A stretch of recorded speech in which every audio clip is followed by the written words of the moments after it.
We're going to talk about, in this video, the 5 fundamental political principles. And then we're going to apply those 5 fundamental political principles to your life. So not only can you define them, you should be able to take these principles and apply them to your life. Start the timer. Timer starting now. We started by talking about the Constitution in this unit. So you should have a good idea of understanding the Constitution. Got it. Preamble, articles, amendments, changes. Good. Okay, but where did we get those ideas? All those lines and beliefs and concepts and rules that we wrote in the Constitution, where did it come from? Well, we stole those ideas from the significant documents, and that will be in a video that we'll talk about later in this unit. We'll talk about the specific documents or the specific articles or the specific books or the specific places where we wrote down some ideas. Well, we took all those different documents. Like if you're writing a research paper, you pull from a bunch of different things. You go to a dictionary, you go to the internet, you read a news article, you read a book, and you take the best ideas from all those places, you smash them together, and you've got a research paper. That's what we do with the Constitution. We took a bunch of different documents, found the best ideas, highlighted them, ripped them out, and put them in the U.S. Constitution. But where did the ideas in those documents come from? They are the fundamental political principles. They were ideas, government ideas from some of the greatest social thinkers, some of our greatest leaders, our founding fathers, philosophers. They came up with ideas. They watched the world, they studied the world, and they said, all right, we think this is the way it should be. And so we take all these ideas from all these philosophers and all these great thinkers, we put them in documents, and then from those documents, we pull the best ones, and we create the U.S. Constitution. So again, fundamental political principles lead to significant documents, which we'll study in a later video, and then lead to the creation of our government, which is the U.S. Constitution. We've already done the Constitution. Now let's go back to the beginning and understand where this all comes from. So what does fundamental political principles mean? Fundamental means basic. So fundamental means basic, like 2 + 2 = 4. That is a basic idea. And from basic addition, we can then learn subtraction. We can then learn multiplication and division. And eventually we're doing algorithms and calculus. But we're not there yet. We just want to know, well, where did it start? What is the basic? If we boil it down, we get basic. So fundamental. Political is another word for saying government. So a basic government. And what is a principle? A principle is an idea. Go back. Idea. So when I say fundamental, political, principles, and we're studying the 5 of them, we're really saying we're studying the 5 basic government ideas that our nation is built upon. The 5 basic government ideas that have set the foundation or the roots for the U.S. Constitution, which is our government. So when you look at our government and you try to understand what's going on, it all is created based on 5 basic ideas. So the founding fathers get together and they're writing the Constitution and deciding what should the U.S. government look like. Well, we need to start somewhere. Let's start a new government. Okay, what should it be like? I've got some ideas or principles. Do tell, Mr. Adams. Before we create any rules, we must agree on rule number 1. What's the first rule then of the U.S. government? Don't talk about the U.S. government. It's a Fight Club joke.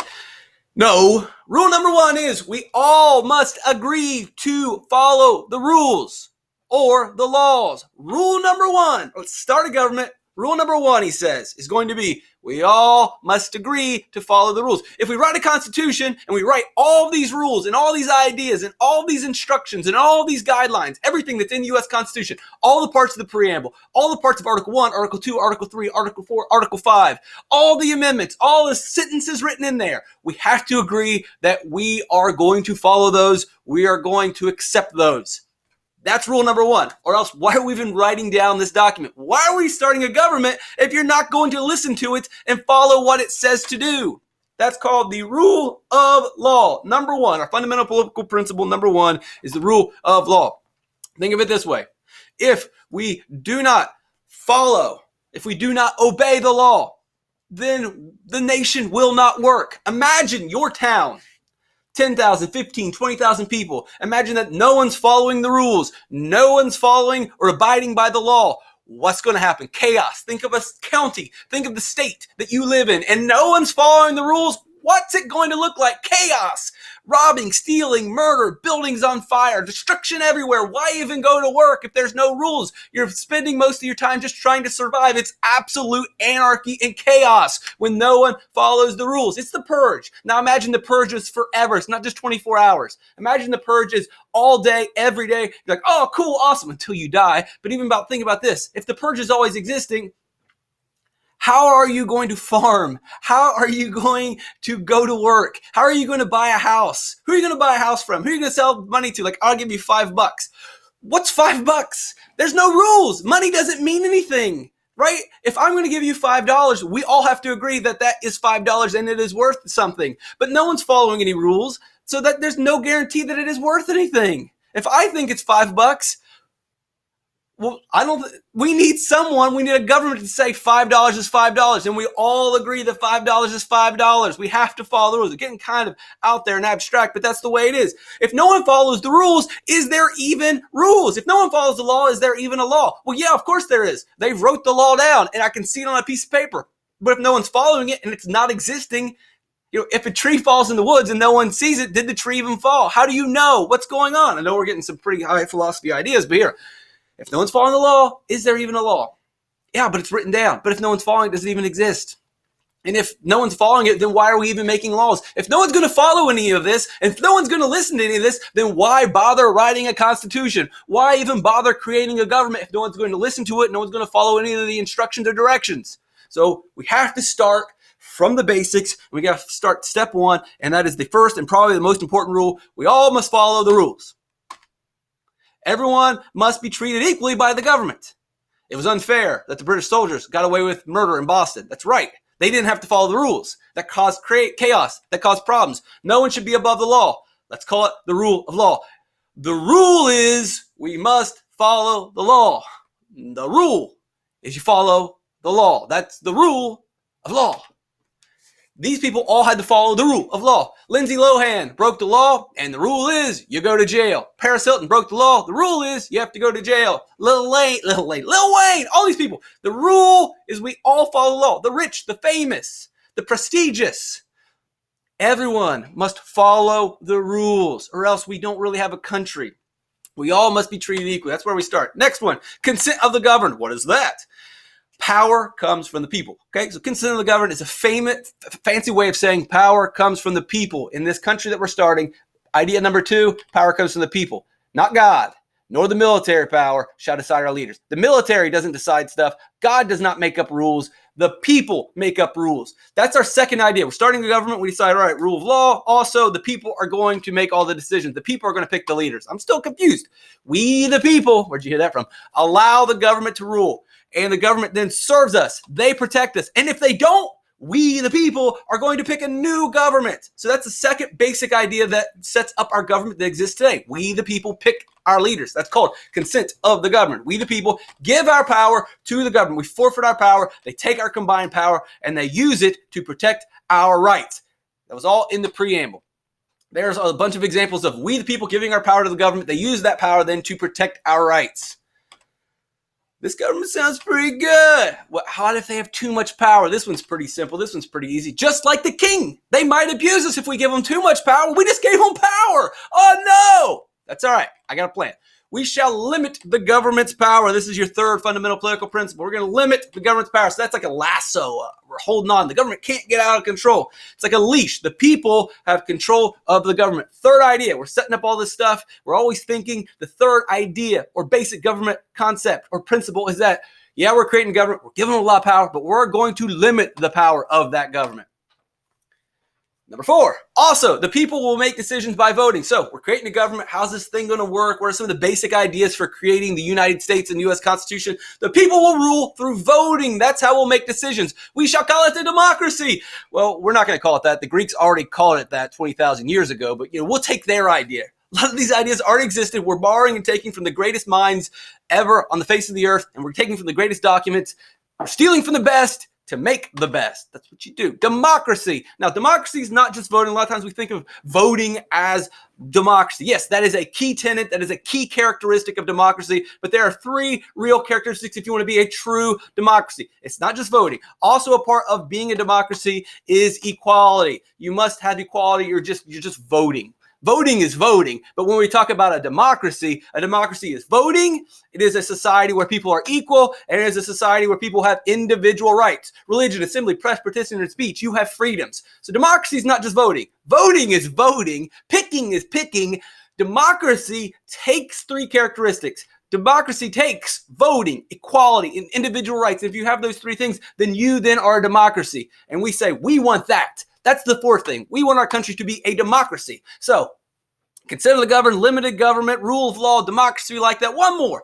But the citizens cannot vote on everything. I can't go to Washington, D.C. every day. I can't go to Raleigh, North Carolina every day. I can't vote every single day. I can't know everything. I've got a job. I've got a life. I've got a family. I've got to stay in my lane and take care of my people. I can't study agricultural law. I don't know what to do about gun violence in Chicago. I'm not on the street. I haven't done the research. I should not make that decision. So we should pick leaders to make decisions for us. They will vote for us. They will serve us to protect our rights and make the laws that best serve us. They are called representatives, and we will create a representative government. Number 5, this is our fifth fundamental political principle, our fifth basic government idea at the root of the U.S. Constitution, which is our government.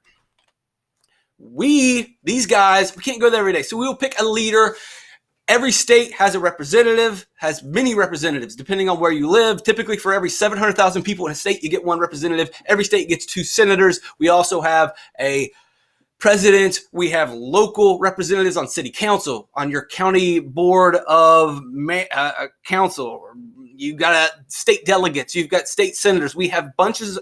We have many representatives that we pick, and their job, their expertise is to listen and to know what's going on in the country and make the best laws for us, because I've got a life to live. I can't spend all day doing government stuff. There they are. Those are your fundamental political principles. Consent of the governed, which basically means, so this is these 5 things here in the yellow. These are the basic ideas that set the foundation, the roots, the base of our Constitution, and all the rules and instructions that we create on top of that, all the different articles, all the different parts of the preamble, they all come back to these ideas that have created the United States. Consent of the governed. People are the source of the power, not God, not a king, not the military. The people make decisions. We give the government power to make decisions for us. And if we don't like what they're doing, we will change governments. Limited government. Because we are giving power to the government, we also must put in a fallback plan. We've got to put something in there just in case. And that's the idea that the government can't do anything it wants. We're giving them power. They could abuse us. So we write some early rules that limit the government from abusing us. And those are called checks and balances. And you can see, we'll talk about in later units, exactly how the government takes this basic idea, this idea of, all right, we want to limit the government. But how do we do that? You'll look in the articles of the U.S. Constitution. We'll spend a unit